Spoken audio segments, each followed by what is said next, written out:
टैगोर जयंती के अवसर पर शिष्य गुरु संवाद केंद्र पर आज हम सभी अपने गुरुदेव रविन्द्रनाथ टैगोर जी को याद कर रहे हैं।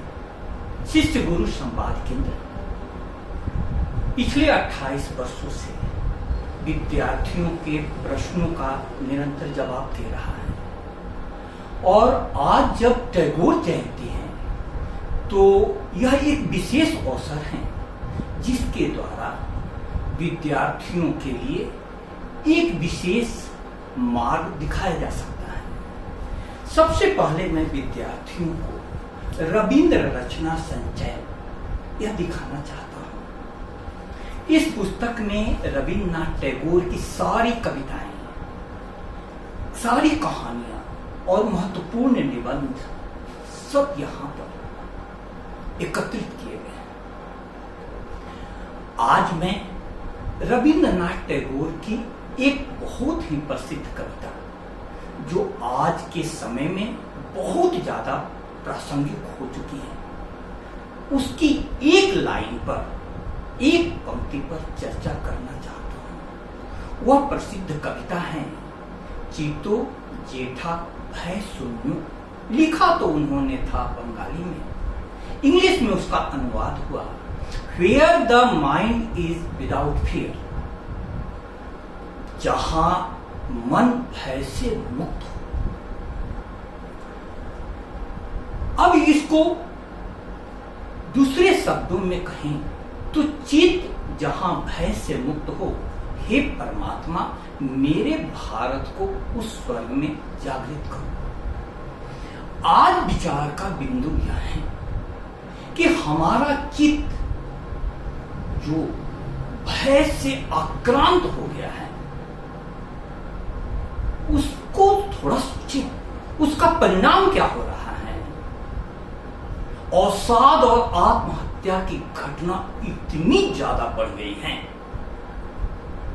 कि सुप्रीम कोर्ट द्वारा नेशनल टास्क फोर्स का गठन किया गया और शिक्षा संस्थानों को जिम्मेवारी दी गई है कि बढ़ती हुई अवसाद और आत्महत्या की घटना आप नियंत्रित करें। इस संदर्भ में गुरुदेव रविन्द्रनाथ टैगोर ने शांति निकेतन में विश्व भारती विश्वविद्यालय की स्थापना की थी और 1921 में विश्व भारती विश्वविद्यालय की स्थापना के समय में उसका आदर्श वाक्य उन्होंने चुना था, यत्र विश्वम भवत एक नीडम, अर्थात जहां विश्व एक घोंसला बन जाता है। हमारी संस्कृति में चित्त शब्द अत्यंत महत्वपूर्ण शब्द है। सच्चिदानंद हमारी संस्कृति की महानतम अभिव्यक्ति है, महावाक्य है। सत्य, चित्त और आनंद हमारा स्वरूप है। तब आज विचार करना पड़ेगा कि सत्य, चित्त, आनंद हमारा स्वरूप है तो वह चित्त भय से युक्त कैसे हो गया। इस चर्चा में श्री गोविंद गुरु राजकीय स्नातकोत्तर महाविद्यालय की दर्शन शास्त्र की प्रोफेसर डॉक्टर अंजना रानी जी भी अपने विचार और प्रश्न से चर्चा को आगे बढ़ाएंगी। भारतीय संस्कृति पर यदि हम गौर करें तो इस बात को समझना होगा कि चेतना पूरे विश्व की एक ही परम चेतना की भिन्न भिन्न अभिव्यक्ति है। लौटी हैं साथ लेके समंदर की आदतें, पहुंची हैं जो भी बूंद तुम्हारे गिलास तक। समुद्र का एक बूंद आपको मिल जाए उसमें समुद्र का सारा गुण होता है। यदि परम चेतना का एक अंश हमारे तक पहुंच गया चेतना रूप में तो वही उसमें गुण है जो परम चेतना का गुण है। तो यह चेतना जिसको सर्वशक्तिशाली ओमनीपोटेंट, सर्वज्ञ ओमनीसाइंट सर्वव्यापक ओमनीप्रेजेंस कहा जाता है, वह चेतना आज भय से युक्त कैसे हो गई? खासकर बंगाल की धरती, जिसने आध्यात्मिक, सांस्कृतिक और साहित्यिक ऊंचाइयां चुनी हो, जो भारतीय पुनर्जागरण की धरती है, वह बंगाल भयाक्रांत हो गया, वहां की राजनीति हिंसक हो गई। तब आज हमें यह विचार करना है कि उस चीत की मूल स्वरूप को हम कैसे जानें। इस संदर्भ में मैं विद्यार्थियों के लिए पृष्ठभूमि के रूप में कहना चाहता हूं कि भारतीय संस्कृति अध्यात्म प्रधान है। अध्यात्म प्रधान का अर्थ क्या हुआ? भारतीय संस्कृति का मानना यह है कि इस जगत में जो कुछ है, सर्वम खलविदम ब्रह्म, सभी जगह ब्रह्म है। ईशावास्योपनिषद के शब्दों में कहें तो ईशावास्यमिदं सर्वम यत् किंच जगत्याम जगत, जगत में जो कुछ है सब परमात्मा है। अब यह बात नई पीढ़ी को समझने में दिक्कत हो सकती है, लेकिन मैं आपको उदाहरण दूं। रामकृष्ण परमहंस बंगाल की धरती पर हुए और उनको मां काली, दक्षिणेश्वर के काली मंदिर की जो मूर्ति थी, उसमें उनको साक्षात काली मां का दर्शन हो रहा था। विज्ञान ने पहले माना कि पदार्थ ही सब कुछ है, लेकिन हमारी संस्कृति की घोषणा रही है बहुत प्राचीन कि मूल तत्व चेतना है। यह जगत चैतन्य स्वरूप है और चेतना की सुषुप्ता अवस्था का नाम ही पदार्थ है।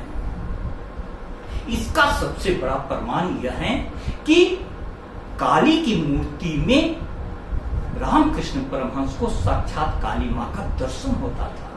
सिर्फ उनको ही दर्शन होता था ऐसा नहीं, उन्होंने नरेंद्रनाथ दत्त, जिनका चित्त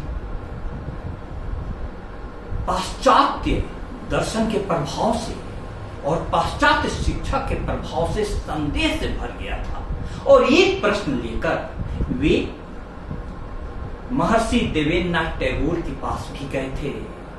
अपने प्रोफेसर विलियम हेस्टी से उन्होंने सुना था, उनसे पूछा था कि क्या आपने भगवान को देखा है?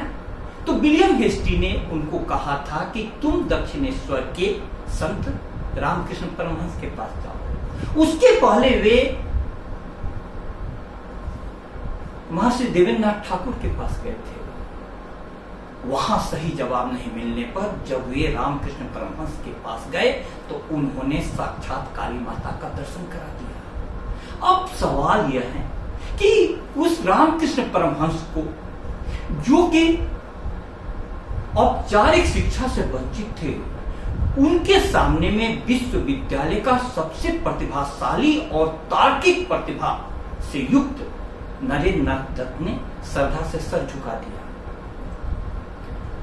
अब यहां पर हमें यह देखना है कि आज के जमाने में वह चित्त, चेतना हमारा भयाक्रांत क्यों हो गई? वह चेतना आज इतनी हिंसक क्यों हो गई कि बंगाल पुनर्जागरण की धरती की राजनीति आज हिंसा के कारण विशेष रूप से चर्चा में है। इस बात को अब आगे बढ़ाने के लिए मैं डॉक्टर अंजना रानी जी से अनुरोध करता हूं कि आप अपने विचार दें और कुछ प्रश्नों के द्वारा इस बात को आगे बढ़ाएं। धन्यवाद सर। जैसा कि आपने क्वेश्चन एक उठाया है कि जब हमारा स्वरूप सच्चित आनंद है तो हम कैसे, हमारा चित्त जो है वो भयाक्रांत हो गए। तो यहाँ मैं ये कहना चाहती हूँ इस संदर्भ में कि हमारी आत्मा का स्वरूप है सच्चित आनंद, लेकिन हम अपने केंद्र से, अपनी जो आत्मा है उस केंद्र से जैसे जैसे परिधि पर जाएंगे तो जो हमारा शरीर है वो सच्चिदानंद नहीं है, उसका जो स्वभाव है, जो स्वरूप है, वो सच्चिदानंद नहीं है। और मेरी समझ में कि हम क्यों भयाक्रांत हैं, क्योंकि हम ज़्यादा से ज़्यादा अपने केंद्र से हट करके और परिधि पर, मेरा कहना का तात्पर्य है, हम भौतिक जीवन में, इस भौतिक जगत में, और अपने एक तरह से कहें तो शरीर पर ज़्यादा ध्यान दे रहे हैं और अपनी आत्मा को कहीं भूल चुके हैं। और मेरी समझ में यही वजह है कि हम आज भयाक्रांत हैं। इस संदर्भ में आपके विचार जानने के लिए। मैडम, आपने सही फरमाया कि अपने मूल स्वरूप को व्यक्ति भूल गया है। इसीलिए भारतीय संस्कृति की जो विद्या के बारे में अवधारणा है वह है कि विद्या दो प्रकार की होती है, विद्याम च अविद्याम च यस्तद वेदो उभयम सह। विद्या और अविद्या दोनों को जो एक साथ जान जाता है, अविद्या मृत्युम त्यक्त्वा, वह अविद्या के द्वारा मृत्यु को पार कर करके विद्या अमृतम अश्नुते, विद्या के द्वारा अमृत को प्राप्त कर लेता है। तो हमारी संस्कृति में जो अविद्या और विद्या दोनों की शिक्षा दी जाती थी, आज की शिक्षा उससे बहुत दूर चली गई है। लेकिन रविन्द्रनाथ टैगोर ने अपनी कविताओं के द्वारा उस मूल शिक्षा की ओर लौटने का आह्वान किया और स्वयं वे आज की शिक्षा वाले विद्यालय में उनका मन नहीं लगा तो उन्होंने विद्यालय छोड़ दिया। लेकिन उनकी जिज्ञासा इतनी ज्यादा थी कि उन्होंने इतनी प्रकार की विद्याओं को ग्रहण किया, इतनी प्रकार की भाषाओं का ज्ञान प्राप्त किया, अद्भुत उनका ज्ञान का सागर है। तो हमें यह जानना है कि हमारी शिक्षा के द्वारा ही उस मूल स्वरूप की याद दिलाई जा सकती है। तो जिस कविता से मैंने बात शुरू की थी, उस कविता को विद्यार्थियों तक सही ढंग से मैं पहुंचा दूं। लौटी है साथ लेके समंदर की आदतें, पहुंची हैं जो भी बूंद तुम्हारी गिलास तक। कैसा है नशा सुबह का उस रात से पूछो, बाधाएं पार करके जो पहुंची उजास तक। कलियों का फूल होना बड़ी बात है मगर रास्ता बहुत कठिन है सुमन से सुवास तक। कवि कह रहा है कि बीज रूप में आप में वही हैं, क्योंकि उसी चेतना के, परम चेतना के आप अंश हैं। लेकिन उस चेतना के गुणों को स्मरण कर करके उसके साथ तादात्म्य स्थापित कराना यह शिक्षा जगत का काम है। और आज की शिक्षा में जो असुरक्षा, कई प्रकार की असुरक्षा घर कर गई है, जिसके कारण हर व्यक्ति का चित्त भय से ग्रस्त हो गया है, वह केंद्र से दूर होने का फल है। तो हमें उस शिक्षा को फिर से स्थापित करना होगा। राष्ट्रीय शिक्षा नीति 2020 के द्वारा हर शिक्षा संस्थान में भारतीय ज्ञान परंपरा केंद्र की स्थापना की गई है।